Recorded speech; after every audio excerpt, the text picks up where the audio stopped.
guide me if I'm a customer and I am facing some issues with my developer. How should I begin my complaints, or who do I go to? You can just go to your RERA number, the project number, go to the website. You will most likely see the number of the redressal officer, and you can talk to the redressal officer, and then things will start moving. What are some of the common reasons why they aren't able to do registrations in the first place? Is because most of the developers don't read their own application. And after it's all done, the developer just doesn't read it. There are common sense mistakes which we make. Because of RERA, our markets have grown, the units that we sell have increased, the buyers have got confidence about the developer, and the industry as a whole has grown. Welcome to Real Estate Journeys. Our today's guest is Mr. Akhil Agarwal. Mr. Agarwal is the Managing Director of Siddhivinayak Group in Pune since 1989. With a background in both hospitality and construction, he is also the director in Orbit Hotels Pune. Mr. Agarwal has been associated with Kridai Pune Metro since 2008 and has been actively helping them in their legal matters, especially about RERA. We are honored to have him with us here today to share his valuable insights and experience, especially about RERA. So join us as we explore the journey of Mr. Akhil Agarwal. Hello Akhil sir, how are you? I'm good, Ashwin. Thank you for calling me today. And talking about RERA is something that interests me. It's my passion, and it's good to see young people getting interested into RERA. One of the boring parts, so to say, but creating awareness about that for real estate, the fraternity and consumers is a very good initiative. And Thank you, sir. I like to congratulate for taking this step. Thank you so much, sir.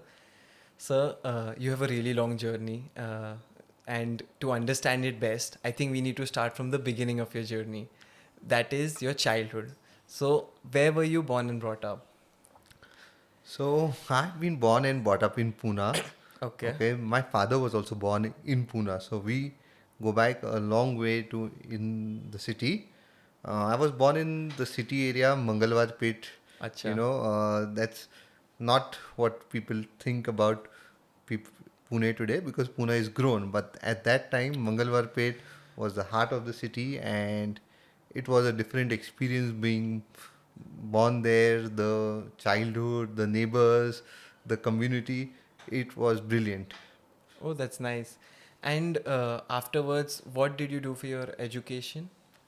So, my mom was from Goa. She's from Goa. So, Oh. my grandfather maternal moved to Goa in 1963. My mom was just 1 year old at that time. And because of her, the convent education and the things that she learnt in Goa, she wanted me to go to a very good school. So, I went to St. Vincent's High School. The focus on studies, everything was there. So my mom played a very vital role for me in that. The benefit of being brought up in Mangalwarpet was that our office was very close by. We had our office in one of our hotels, Tourist, so it was probably 200 meters away. So Okay. there was a lot of, during the childhood, the free time, Saturday, Sunday evening, maybe just go to the office, say hi to dad, play around. As a youngster, you're active, you're bubbling of energy, moving around. So my education was from Vincent's, but I also got to see how business actually works. Yes, there's no better learning when it comes to practical learning from actually going to the office. And especially, I think from a young age, it gives you a lot of exposure as well. Exactly. So, all of us look up to our peers, and peers, parents, the fraternity, people around you, no better learning from them. And at a young age, being exposed to them, exposed to what they're doing, how they think, how they look at things, helped, put something into me, some culture into me, some thought process into me, and that inculcated my journey into my business life. And did your education, so think you're an MBA from Symbiosis as well. Did that really help you in your businesses like hospitality or even construction? So I'll tell you what, every business, the way that we look at things, the way things move, there are cycles. At one time, real estate was not an organized business, but today it's moving. It's moving very fast towards an organized sector. So at my time, it may not have been as relevant, the studies, but in the future, I think there's a lot of relevance to that. There will be courses which are specifically designed for real estate. There will be specialization as the competition gets more, numbers get bigger, Yeah. things will change. There will be a lot of focused efforts. You'll see a lot of more professionals coming into the business, which will change the way things go. You look at listed companies. Earlier on, we hardly had any listed companies in real estate, but today, you name it, Godrej, DLF, uh, Lodha. Lodas, Yeah. everybody's going for listing. Things are moving, changing. So, yes, at my time, it wasn't really very important. But what was important at my time was networking. Hmm. So, when I went to Berkeley to study, I probably interacted with some of the finest children from the finest families of the country. And they gave me a lot of insight into the different businesses and how others look at things. So, education is not just learning to implement, it is also learning from other businesses, Very learning true. from other perspectives. So, education is very, very important. And if you're looking at making a professional life, then definitely you need to look at good higher education for real estate also. Okay. Now, sir, coming to your expertise, which is RERA. So, this is something which shaped the entire industry. Can you tell us, firstly, what is RERA? So, RERA actually stands for Real Estate Regulation Authority. However, people miss the in bracket. Real Estate Regulation Authority and Development Act. Okay. Okay, so authority and development are in the bracket. It's just Real Estate Regulation Act. It's very important that development is a part of this. People don't know about it, people don't talk about it, but it is one of the objectives of the act. So, in Maharashtra, sometimes we don't feel the relevance of RERA or why it came, how it came, but it has a long history. Maharashtra had a Maharashtra Ownership Flat Act in 1963. So, the transaction between a buyer and a seller of a real estate apartment has been heavily regulated in Maharashtra right from 1963. Karnataka, Gujarat, some other states also have similar acts, but most of the country, especially the northern part of the country, Haryana, Uttar Pradesh, Delhi, they never had any act to regulate such business transactions. And as the country is growing, the country was progressing, but right from the early 2000s, there were a lot of cases where, because of the buoyancy in the market, that some of the developers used to be taken for a ride. The buyers used to be taken for a ride by the developers, Hmm. and there was no hearing against that. It used to be only civil court. So primarily due to North India, a specific region, there was a lot of pressure to have some kind of regulation, some kind of authority to uh, to control this transaction Hmm. between buyers and And developers. sellers. Okay. So that's where the act really came in. It took a very long time, frankly, to come in. It started, I think, was first mooted in about 2006, but uh, it took about 10 years to see the light of the Implement day. it. Yes. Okay. So, And what was the objective of RERA? And the main reason why I'm asking you this is that what did the government see that they had to bring in RERA? Like you mentioned about in North India, there were many developers who were exploiting. So, apart from that, were there any things or measures for buyers redressal? so, you know, India is a developing country. We are growing. And when an industry is growing, it sometimes needs some kind of guidance showing the right path in the way forward. And RERA was probably conceived with that intention. As real estate developers, most of us are always cry that why don't we have an industry tag, why don't we have an industry status? So I think bringing in of RERA was probably one of the first steps towards getting us that industry tag. Um, Real estate was a very unorganized market. RERA was bought in to organize the entire real estate business. It is probably the only act or we are probably in the only business where we commit to deliver something in the future. So Yeah. when a person buys an apartment, he probably books it when there's nothing on the ground or it's very little work is done, and his delivery is after 2 years, 3 years. The person buying the house, usually most of the buyers, the middle class buyers, which are the largest market today, they invest more than 50% of their life savings into their house. So they need to be protected. They need to, they're not as educated as most of us are, or they're not from this business. Yeah. Okay. For them, it's their wealth, it's their social security, it's the feeling of having something of their own. Hmm. So obviously they need to be protected. That feeling of roti kapda makan in India is always going to be there. Exactly, roti kapda makan, Yeah. and makan has so much high value in that, right? So those buyers need to be protected. They need to know what they're getting into. They need to be feeling assured that listen, because I'm buying a house, I should get my house. I should get what I'm promised in a timely manner. I should not be cheated. That was the real intention of bringing in the act.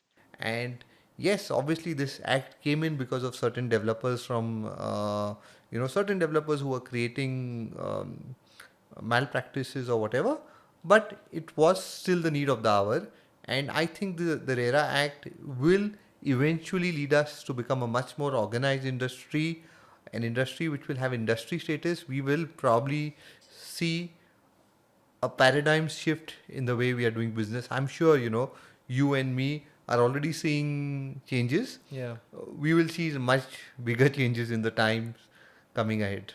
That's the goal, definitely. So, sir, what projects fall under the purview of RERA? So, more than projects, what transactions fall under the purview of RERA? Okay, as a developer, anything that you sell to a buyer, a house, be it a land, be it an office, developed plot, all of those transactions fall under the purview of RERA. Okay. Okay. Now there's some people say 500 square meters, 8 apartments. Now people don't understand, or people have need to be enlightened that any buyer seller agreement relating to real estate done by a developer falls under purview of RERA. Resale will not fall into it, and individual transactions, you wanting to sell your office or you wanting to sell your house, doesn't fall under it. What clarity needs to be brought out to most of the people and the buyers, the consumers, is that what projects require registration under RERA. Hmm. So the RERA Act says that any project which has a land area of more than 500 square meters, and the word is and 8 apartments. So you have to qualify for both, have 500 square meters of land and have 8 apartments or more in that project. Such projects require registration of under the RERA Act.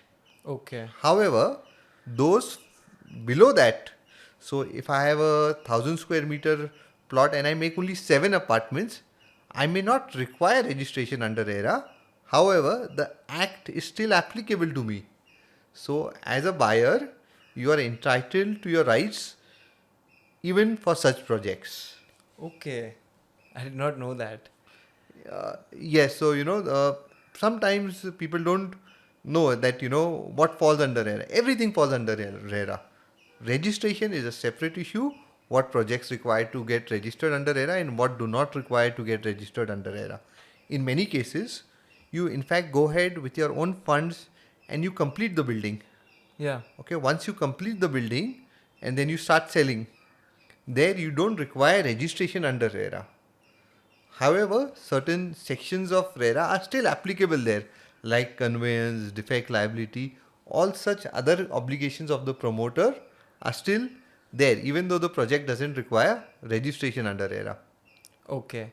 So speaking about registration, can you guide us through the entire process of registration of a project, right from the forms which are required, from the legal part of it, entire process? Okay, so this the registration. So when RERA Act came in, what we all need to understand is RERA is a central act. However, land is a state subject. So when RERA was brought in, each state was required to adopt the act, and they were supposed to form their own regulatory authority. So Maharashtra has formed a regulatory authority called Maharashtra Real Estate Regulation Authority, known as Maharera. So in Maharashtra we have Maharera, in Gujarat they have Gujarat RERA, Karnataka they have a different RERA. So they have different authorities. So each authority has their understanding of the act, and each state was given deviation to form their own rules. So every state, based on their rules, a developer is required to furnish certain information while registering your project.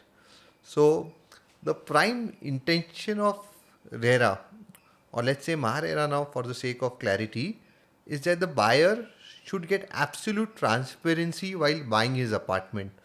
So while you register your project, you have to give in a lot of details, and some of you who are following Maharera right now know that it's changing, it's getting Yeah. updated, a lot of stuff is happening.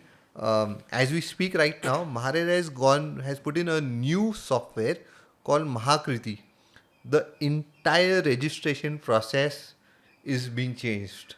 So for what earlier on we used to have about 210 odd fields, data points to enter, now it's gone to more than 450 fields wherein we have to give in data to register your project.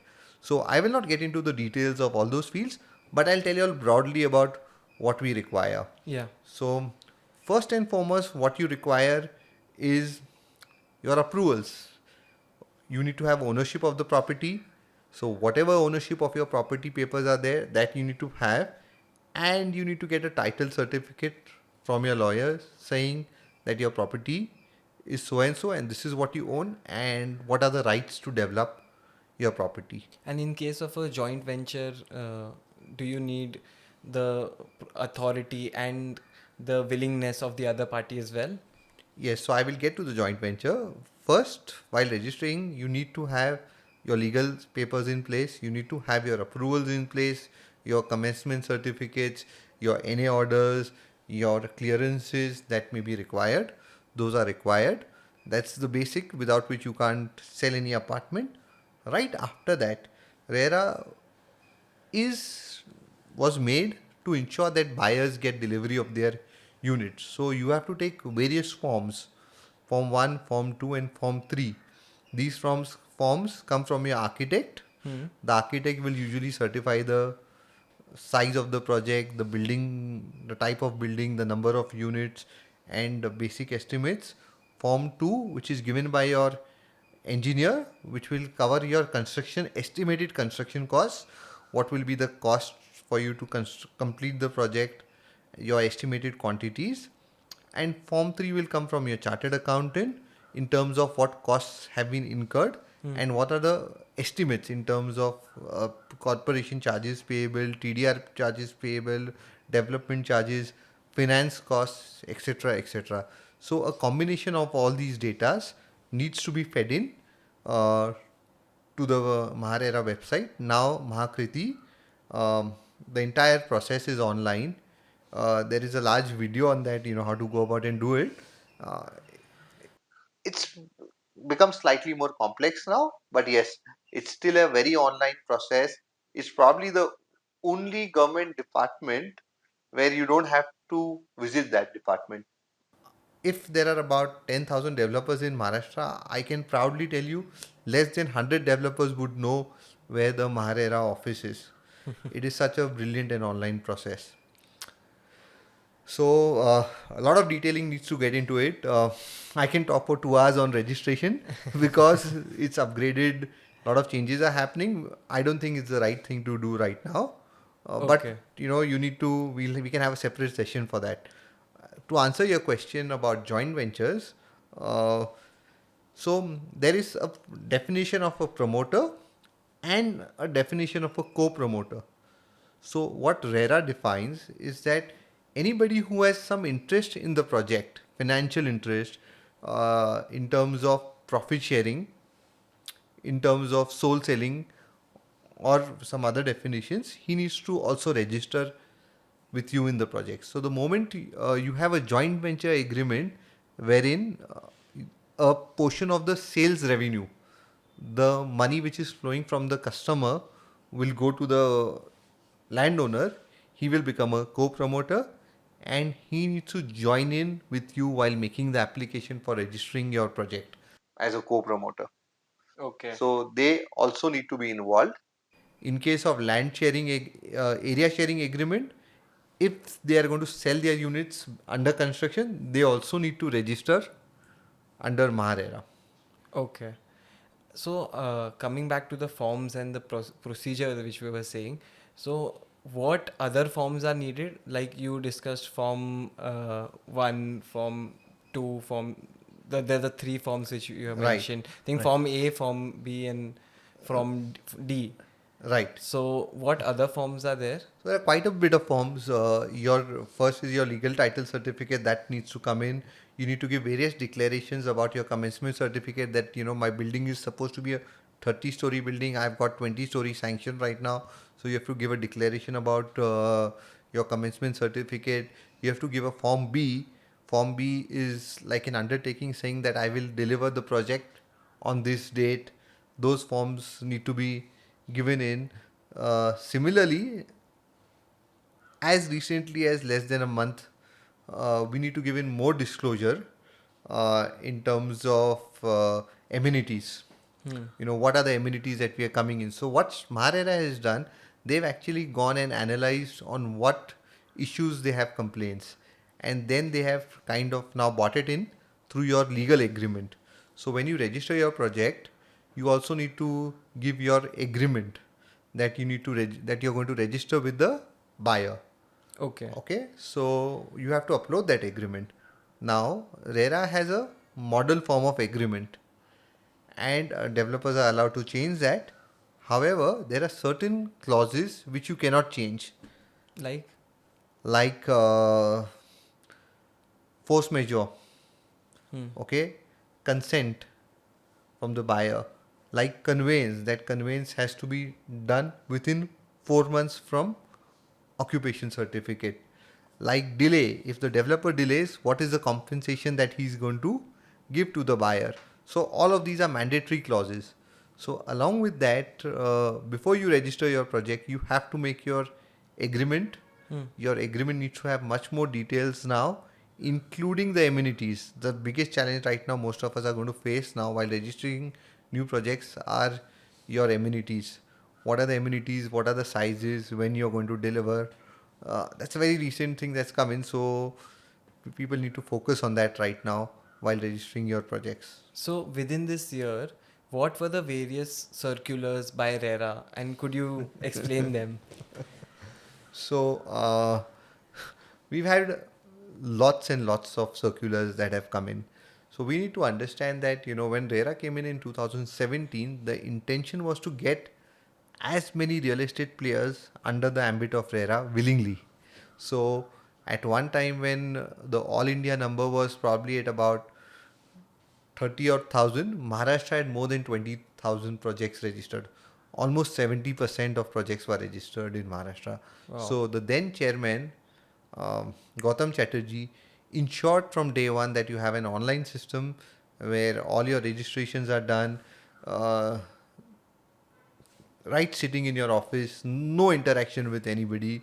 And he gave us the confidence that listen, RERA is not here to kill you. It's here to work with you so that the buyer gets what he deserves and what you have promised him. And with that, the act came in. But as the act is maturing, so whenever any new act comes, the legislature has good intent, but when they start implementing it, they face practical challenges. Yeah. And the act evolves. So that's why there are rules and that's why there are authorities. So the authorities have kept on, realizing what's happening. So when the new act came in and projects got registered, there was loads and loads of complaints against projects. So the complaints were mostly for ongoing projects, which were, going through a transition from prior to RERA to coming under RERA. So there was a lot of complaints, and now after those complaints, the authorities have actually gone back and analyzed where those complaints are coming from. Okay, what are the issues that are there? And considering them, they've brought in various changes. So, parking. So they realize that parking is an issue. So now they've put in a circular saying that whenever you bring in your model form of agreement, you are supposed to mention the size of the parking and the location of the parking. So while registering your project or while you're selling to a buyer, you need to give him that my parking size is 2.4 meters by 5 meters. Okay. Okay, so you need to give those details right now. So that's a new circular that has come in. And what about the location of the parking? Is that also relevant? Yes, absolutely relevant. So you can't, if you're doing a large project, Yeah. you can't tell him that I'm giving you parking, just parking. You'll have to tell him your parking is on the first floor, it's on the basement, where. So at the time of booking of the unit or at the time of the agreement, he needs to have clarity where his parking will be. Because what the authority says is that we don't want to get into your transaction between you and between the promoter and the buyer. We just want the buyer to know what he's getting into. Yeah. So if you have agreed that you will get a parking of this size on the lower basement or the podium on the parking floor, you agree to it, sign it. Similarly, there are issues about quality. So Maharera has brought in a lot of circulars, procedures, systems wherein the developer is on his own bound to create certain records. What is he doing? How is he doing? And he's supposed to upload these details yearly on the Maharera website so that the buyer knows what's happening. One new circular what they've built in is that traditionally when your father or my father did business, uh, the buyer could usually reach out to them. Yeah. There used to be a direct connect between the developer And the and customer. the customer. However, as our business is growing, our numbers are growing, our responsibilities, the regulation grows. As a owner, you're not able to meet the buyer. So Marera has in fact gone ahead and given us uh, a mandate saying that you need to have a single point of contact or a redressal officer. Okay. So when you register your new project, you will have to give a redressal officer whom your buyer can reach out to in case of any issue, and he can handle it and sort it out. Most of the times, the complaints that are there usually happen because of misunderstandings. It's not that the buyer is cheated, he just doesn't understand what things are. Yeah. And if you have someone senior who talks to them and makes them understand, there is no issue. True.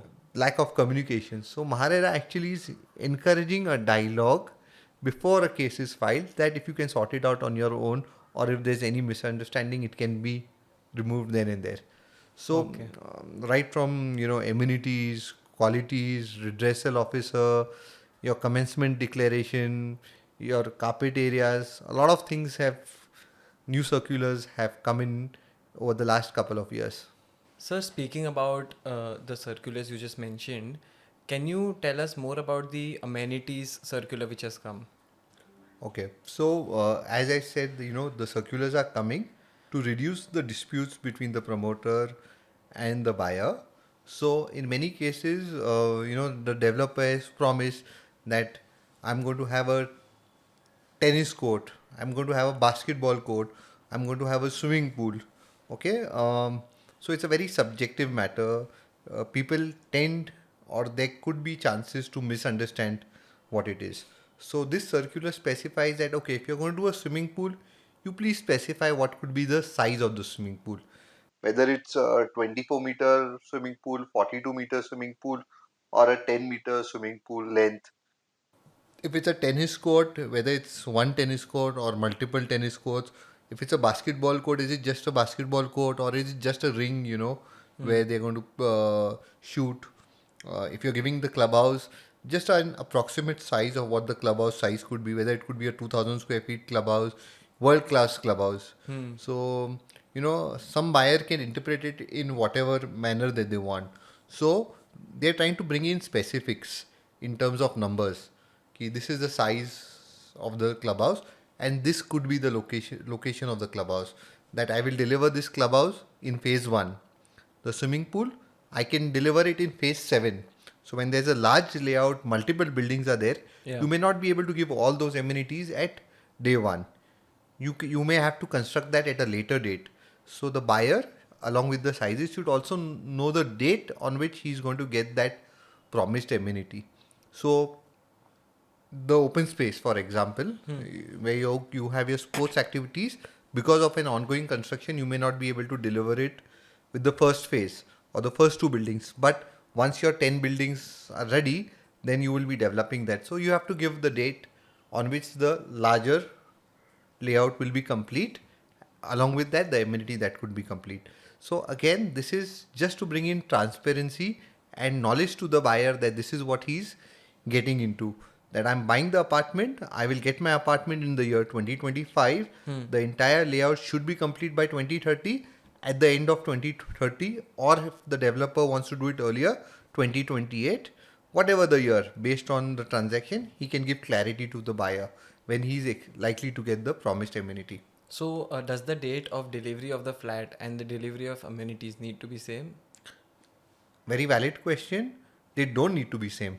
Okay. Okay, RERA actually recognizes that the building, the project, the apartment is a separate unit, and the common amenities are a separate unit. Okay, so they can be delivered at a later date or at a earlier date, either which ways.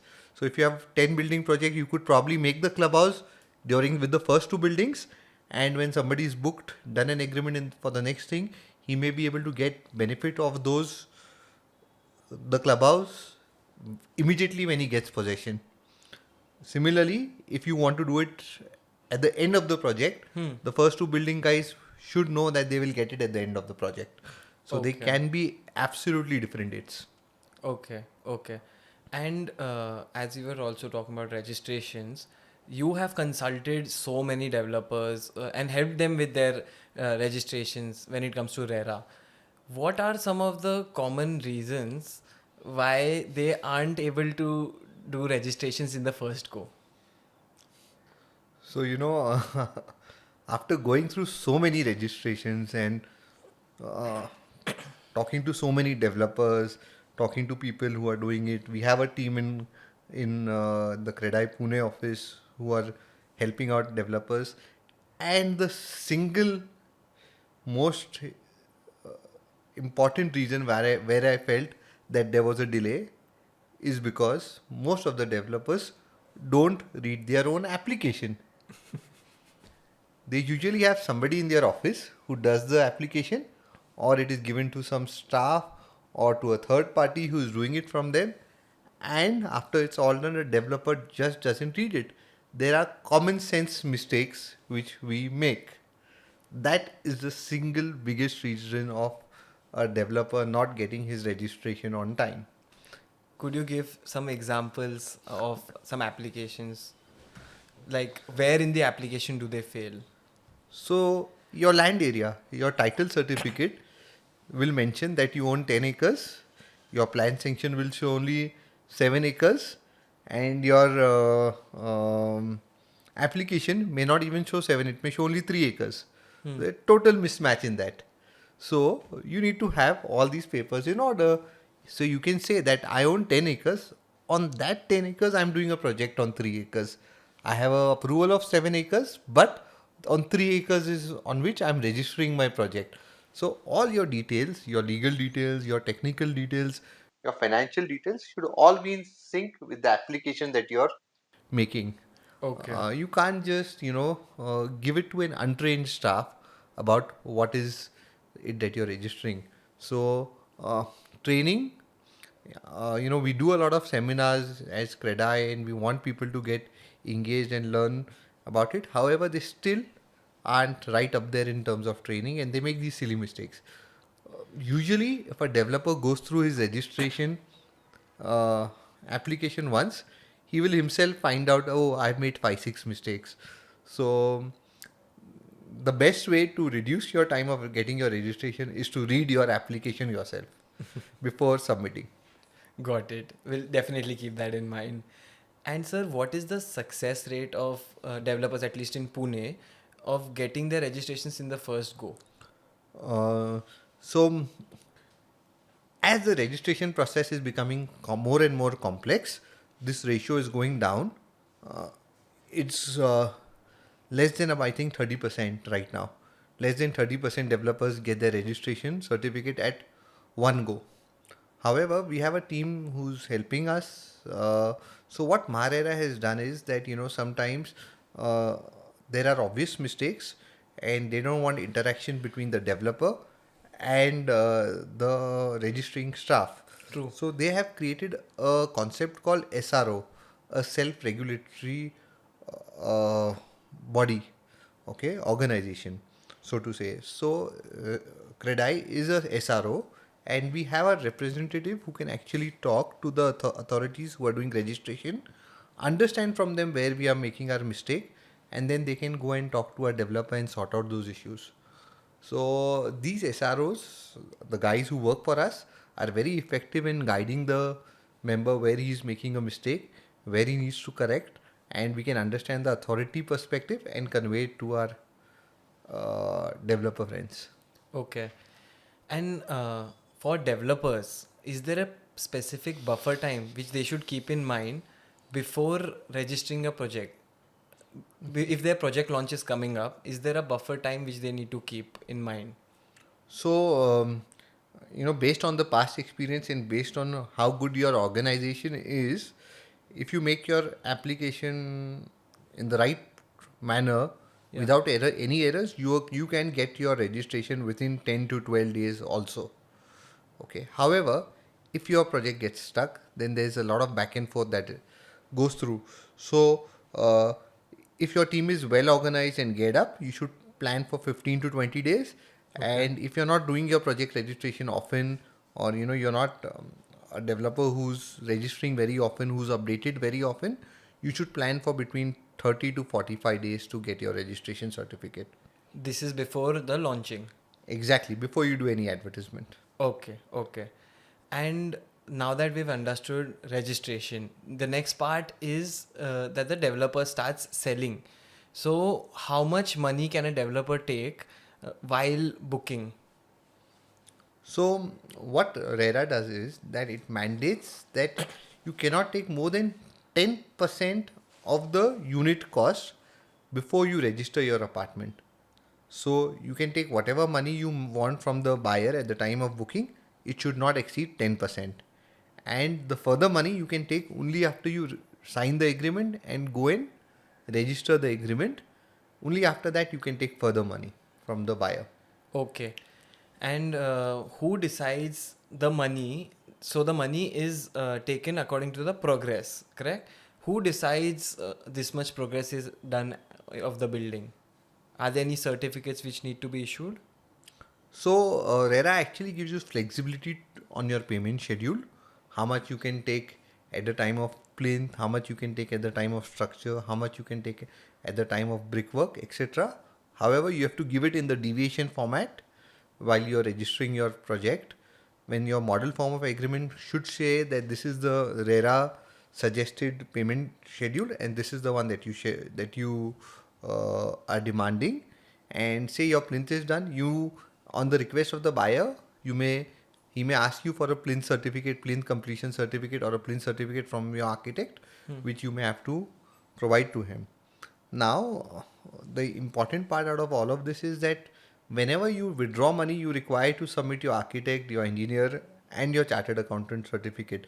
So usually a developer is at least going once a month to all three of them to get the certificate to withdraw money from the collection account. So most of the times you're pretty much updated about what's the site progress is, and these certificates are uploaded on the RERA website. So you are more than likely to be able to provide them certification from the architect. So for the withdrawal of money, you need to submit all of these certificates.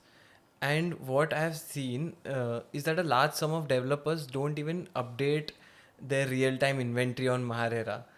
So, sir, according to you, how often should developers, or how often has RERA mandated developers to update their inventory on the RERA portal? So uh, your inventory, ideally you should be doing it every day. Whenever you sell a unit, you can update that I have 50 units, I have sold 20 units. So our current chairman Ajay Mehta ji, when we interacted with him as an SRO, as CREDI, his ultimate objective was that buying an apartment should be as easy as going on Book My Show, checking which seat is available, you like it, click on the seat and book. So ultimately RERA will get to that stage that all your bookings could probably go online through RERA. So those guys who are not currently updating, in the future they may have to just update that unit number 1 is sold, unit number 2 is sold, unit number 3 is sold.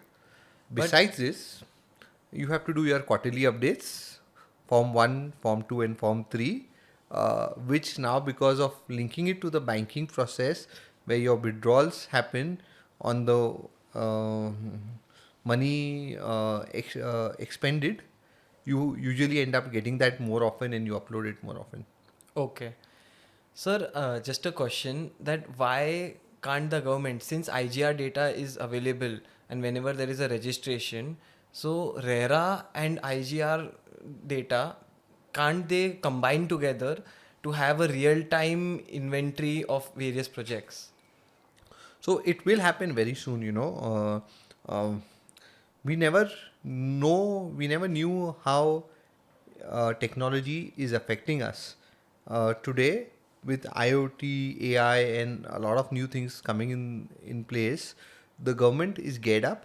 They are spending massively on infrastructure. They are upgrading their systems. They are bringing standardization, and you know, you will be very surprised how soon that actually comes in. There is a lot of talk about land titling, coming in. So all of these things, there are certain regulatory processes that they need to follow, make changes in the law. But definitely it's in the offing that Okay. everything is going to go online. So right now, if you don't have a RERA certificate, you can't go and register an sale deed or an agreement to sale with your buyer. So your certificate has to be shown to the sub registrar. It has to be attached to the document. He can verify it. He can verify it online. He can verify it through a QR code, and then you can register your document. So it's definitely on the way. Okay, that's nice. And when we were talking about withdrawal of funds, can you explain me the entire procedure of withdrawal of funds? Sure. So, uh, most of you all, I'm sure, are aware that any amount that you collect from the sale of a project has to be going to a collection account. So whatever money that you put in, 100 rupees comes to a collection account. Out of that, 30 rupees the developer can withdraw, use it for his other activities. 70 rupees have to be used only for construction of that project. Okay. So to withdraw money from that account, you need to give a certificate from your architect, you need to give a certificate from your engineer, and you need to give a certificate from your chartered accountant. The architect can submit the progress of the work in terms of 10%, 20%, 30% work done. Your engineer can give the actual quantities and the costs that have come. Your chartered accountant can go one step further and give your other costs like your TDR costs, your site salary costs, uh, your premium costs, and together of them, all three of them together will help you get a certificate which you submit to the bank, from which you can remove that 70% money and use it for construction purposes. So 70% is at any progress which is done. Right. And what about land? The land cost which was borne? So the land cost also comes in from your chartered accountant. Whatever cost that you have expended for the land can be withdrawn. Okay. Right now, they are considering only the ready reckoner value of that cost of the land. However, we've represented it. It should be the actual cost that I have Yes. paid. So if my ready reckoner cost may be 10 crores and if I spent 12 crores, I've paid stamp duty on that. It's a registered document. It's documented. I have given it to income tax. Everybody accepts it. So please allow us up to 12 crores to be withdrawn as land cost. And so imagine if a project has been sold out, but the building is still under construction, and whatever amount which has been received, say even the 70%, does the developer get any interest benefit on that? Because the money is just lying in the account. Yes, so a new circular for banking has just come out as recently as in August, and we've plugged that anomaly. We've requested them that we should be able to keep this amount as a no lien FD on which we can get some interest, and it doesn't lie idle in the banks to benefit just the bankers. Yeah. We should be able to get some interest on that, and that has been accepted by RERA, and it's now official in the public domain that you can make an FD of that amount. Okay, so the respective bank, whatever the interest rate is, Yeah, the it's developer usually a will get. short-term deposit, So whatever 4%, 5%, 6%, you may be able to expend on that. Oh, good. And apart from developers, RERA is also for brokers and agents. So there has been a new process for registration of these agents. Could you guide me through that? So as a real estate developer, you are expected to be well versed with building bylaws and everything. If not, you are expected to have professionals engaged for that. So you are expected to have an engineer, an architect who can guide you and construct with you. For brokers, there was no such system earlier on. So Maharera in the year 2022 has actually gone ahead and said that every broker who's registered needs to give an exam. He needs to know all the basics about real estate. What is a commencement certificate? What's an NA order? How do you read a sanction plan? What are the rights and duties of the promoter as well as the rights and duties of the allottee? What could be a misleading advertisement? So, in many cases, you have that an apartment is sold through a broker, and usually the broker is the one who's interacting with the customer, the buyer, and he may in fact go ahead and make a false promise. So that and the buyer would not know probably the difference between the broker and the developer, and he may misunderstand it as a developer's promise. True. So to prevent the broker from misguiding the buyer, they also need to get registered. Their registration is valid for 5 years, and whenever they re-register, they need to give an updated exam, knowing the basics about real estate. And it's not rocket science, all the basics. What is the carpet area, balconies, terraces, date of possession, all simple things, but you need to have that basic knowledge. So the existing brokers, they also need to reappear for the exam. So RERA came in 2017. Most of the brokers started registering for RERA in 2017, 2018, 2019. Their registration was valid for 5 years. Okay. Now when they are going for renewal, then they will need to Give the exam. give this exam. Okay. Well planned then. Yes. And speaking of advertising in real estate, you mentioned misleading ads by brokers, but the same is the case with a few developers as well. So, what are the policies that RERA has for not misleading information to customers? So what RERA mandates is for every advertisement that you carry, you are supposed to give the project number and the Maharera website details. So suppose your registration number is P521001721. Okay, you need to, in your advertisement, you need to write in bold that this is my project registration number, this is the Maharera website. You can go ahead and visit the website and check more details.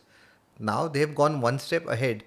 They have created a QR code which is unique for every project. So along with your number, you need to give the QR code also. So somebody can just pick up the mobile, scan the QR, and directly go To the RERA to the website RERA of that website project. of that project, see all the data in public domain, and then decide what he needs to do. Wow, that's nice. And sir, many developers advertise saying coming soon. So is coming soon without project registration allowed? That's a little bit of a touchy area, but if you're not getting into any specifics about the project details, you can always say that this is my location and there's a project coming soon. You can't say whether it's a 2 bedroom or a 3 bedroom or the price or make an offering. So there is something called as brand building, and then there is something as selling. Okay, branding, marketing, selling. So you can't sell without registration under RERA. You may be able to create awareness, but you can't sell. You can't accept money before you register under RERA. And if someone is caught, if a developer is caught advertising or misleading someone, what are the penalties that can be imposed by RERA? So, they have a project. Whenever you register, you have to give your estimated cost of the project. Your penalties could extend up to 5% of the cost of the project. In many cases, however, where a developer has gone and taken some registration, without registration, they have advertised, there have been penalties of 5 lakhs, 10 lakhs, 20 lakhs, 50 lakhs also. So there are heavy penalties in such cases, and in many cases, and now rather, Maharera has a team which actually scrutinizes advertisements without a number. So you Okay. may see an advertisement on Facebook ad or a hoarding without a number. Maharera has an external team who will check, monitor such things, and then they will bring it out. So apart from the penalties which are imposed on advertisements, what are the penalties which may be imposed in case of delay of project? So, if you want to know about the penalties, you need to just read through one section 18 of the Act. All the developers' penalties or the violations that he could do can start from section 18. So obviously, he needs to register his project. That's the first thing that he needs to do. After he registers, he needs to do his quarterly updates. Every quarter he's supposed to update his project. If he doesn't do, then there could be some implications. He needs to deliver the project on time. If you don't complete your project on time, you may be you have to pay interest to the buyer at the SBI marginal cost of lending plus 2%. So currently the SBI marginal cost of lending is about 8.9 plus 2%. So at 10.9% you are supposed to pay interest to the buyer. Similarly, vice versa, if the buyer defaults, you are entitled to recover interest from him also. Other than that, misleading advertisement, false promise, not delivering the amenities as promised to the buyer, not executing conveyance, defect liability, these are various sections under which a developer could default, and there could be financial penalties that could be imposed on the developer. Okay. And what are the means by which RERA regulates all of these developers? So, RERA, by the name Real Estate Regulation Act. So, RERA is made to regulate real estate. So, the moment you register your project, you fall under the ambit of RERA, and all your transactions, all your updates need to go through RERA. And RERA, as I said, is now interlinked with a lot of other departments, including your registration authority. While you register your agreement, your RERA certificate is checked. They check whether it's valid or no. Your buyer, when he's going and buying an apartment, he usually will take a bank loan. The bank will check whether you have a valid RERA certificate or no. So if you don't have a RERA number which is valid, your business processes would become next to impossible to continue. Okay. And apart from all of these, are there any forms of inspections done by RERA? Yes, so as RERA is maturing, as it's growing, they've now realized that the data that we give quarterly updates to them has a lot of value in it. And if you analyze properly, they can actually start predicting which are the projects which are likely to get stressed, where there are cash flow issues. So, and due to that, now they have a separate cell for stressed and lapsed projects. And right now, they are acting after the project is lapsed. But the intention and the new data that they are analyzing through AI and other means, they are now going to start predicting that this project is in a mess or there is some problem here. And they've actually appointed a third party to go to the site and check the progress on these sites as a third party inspection. Okay. So, if you have a project where the developers say 80% sold his units, the sale data, but the work is only 50%. So there has been a case where the third party has gone to the site and checked whether he has not updated the project or the work is actually stalled or is there a legal issue or what is it, why it has not been updated on RERA. So yes, third party inspections have started, but only for a limited purpose for stalled or stressed out projects. And RERA has also come up with this thing called developer ratings, or I would rather say project ratings. So, what exactly are these gradings of projects? So I would not really, call it a project rating system, okay? Because getting into a developer rating, project rating, has way too many parameters. RERA, or for that matter, any other public authority, is not equipped to go ahead and do that. Even large scale organizations like a CRISIL or a ICRA or all of them, they find it very difficult to start rating real estate projects or developers because there are so many factors that are involved. But what RERA is doing is they are ensuring that as a developer, how compliant are you, how transparent are you, how quickly are you updating your reports, are you doing it on time. So based on all these things, they're trying to give you a score saying that this developer is vigilant, this developer is compliant. You may call it grading or rating, but it's basically on the compliance level of the developer that they're bringing in. And it's good because the buyer should know that yes, I'm in with an active developer. Any advice you would have for developers to improve their grading or ratings? So right now the process is yet to start of grading. Yeah, but you need to do your quarterly updates. You need to give your grievance officer there. It's a must. If you give your grievance officer, it's very important. Your form 5, which is your annual certificate, needs to go in time. Your form 2A, your quality certification needs to go in time, and you should have minimal complaints against your project. So if you do these basics, definitely you will get a higher Higher grading rating. when it becomes operational. Okay, and by when is it expected to become operational? It's not very easy, to get this system, get the True. matrix right.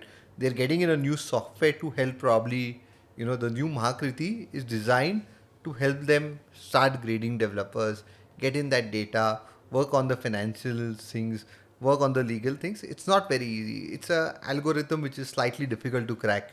So I don't see that happening in the near future. Okay. And sir, if a new UDPCR norms are there and the FSI increases of a particular project and the builder wants to build more floors because the FSI potential has increased, is the builder allowed to do that under RERA? And if yes or no, whatever the case might be, what are the things that he needs to convey to the customers? Okay, so RERA was bought in to bring transparency.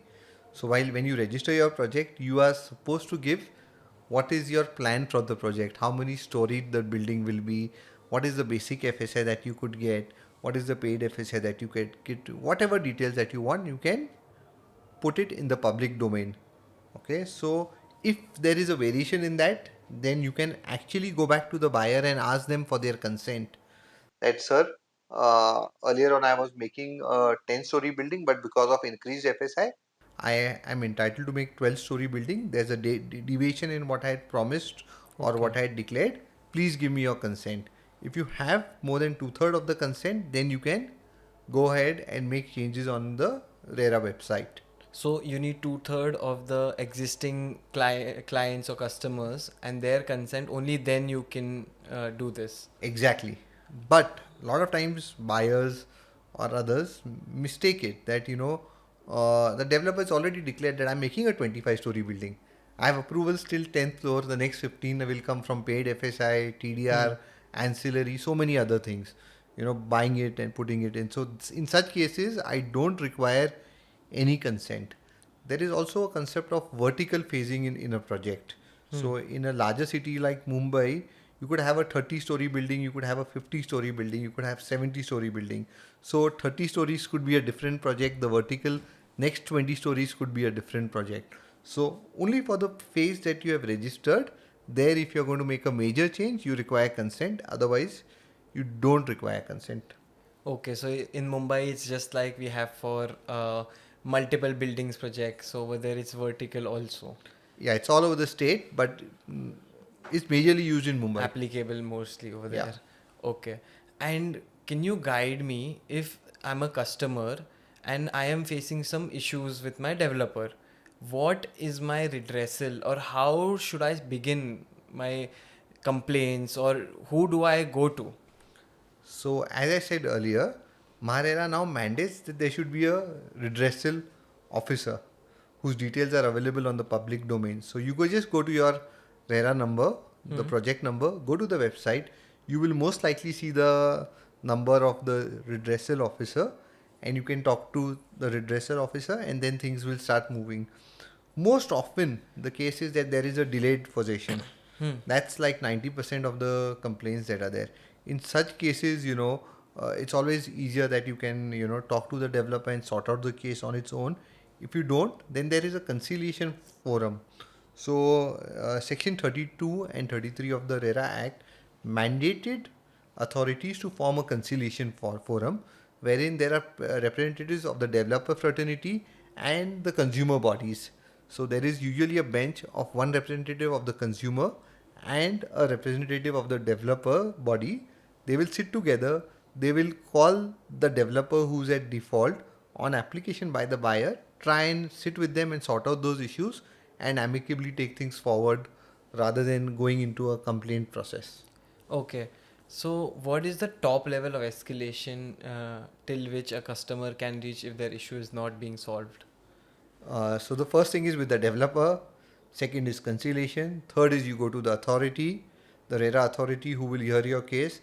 If they pass an order which is adverse to you, then you can go to the tribunal. After the tribunal, you can go to the High Court, and then you may even take up your case all the way up to the Supreme Court. Okay.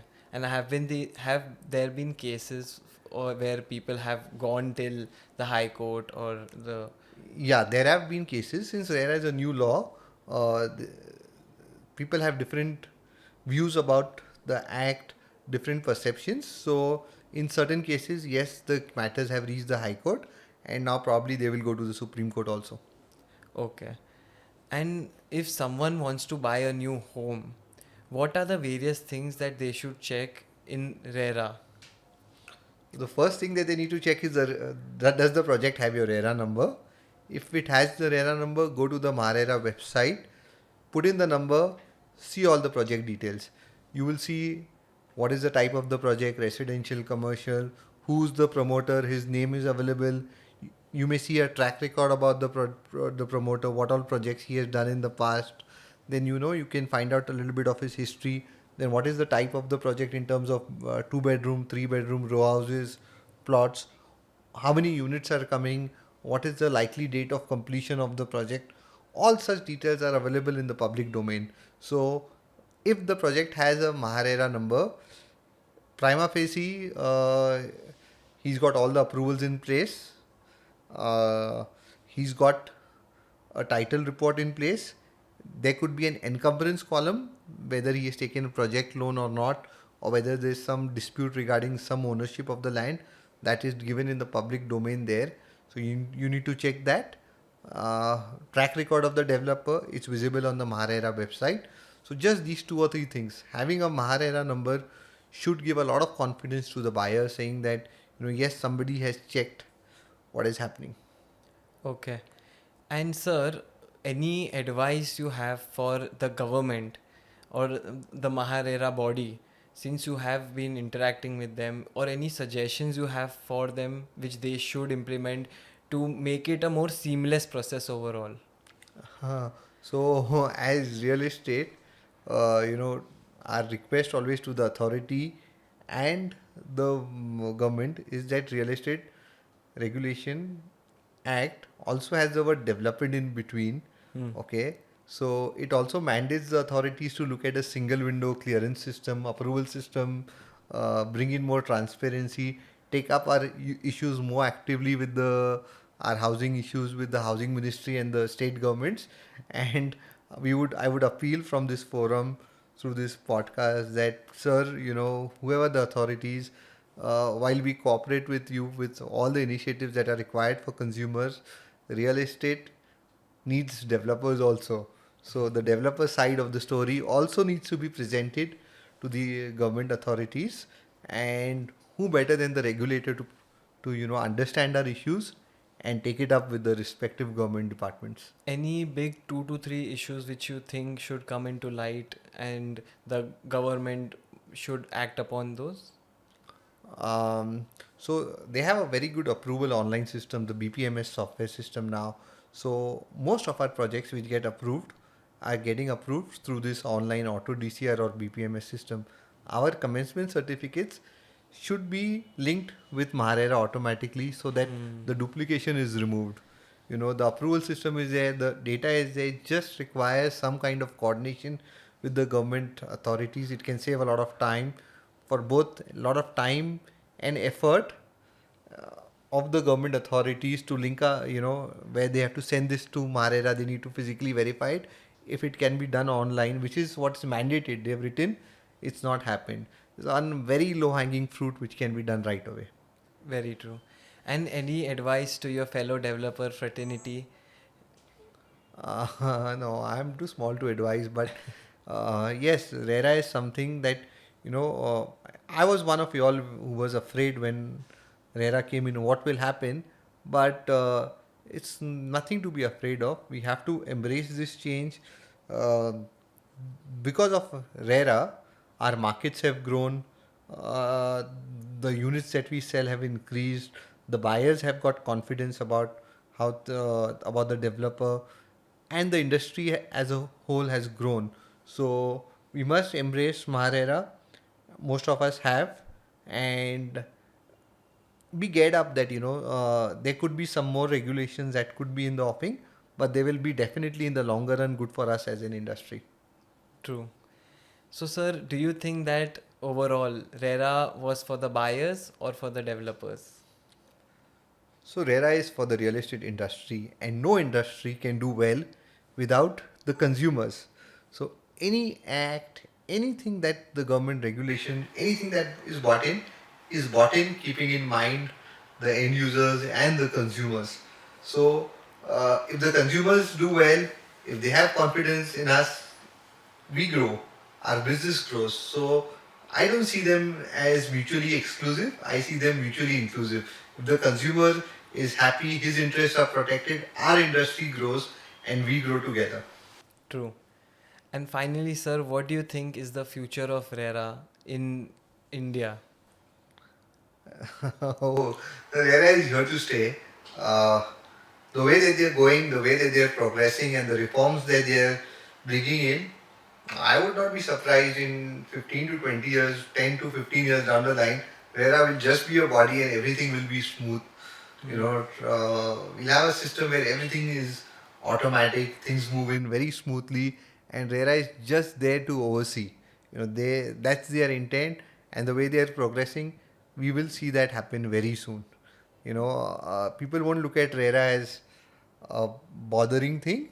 Only in extreme cases. So when you have more than 5 lakh, 10 lakh companies listed on the stock exchange, you hardly have any complaints against them.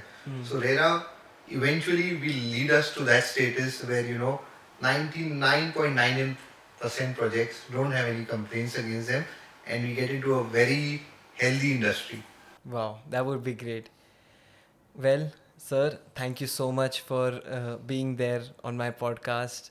And it was an honor to host you. And I learned so many things, especially about RERA, just because of you. Thank you. Thank you, Ashwin, for having me on this podcast. I haven't done a podcast on RERA, so it was a different experience for me, and I enjoyed being on the show with you. Well, thank you.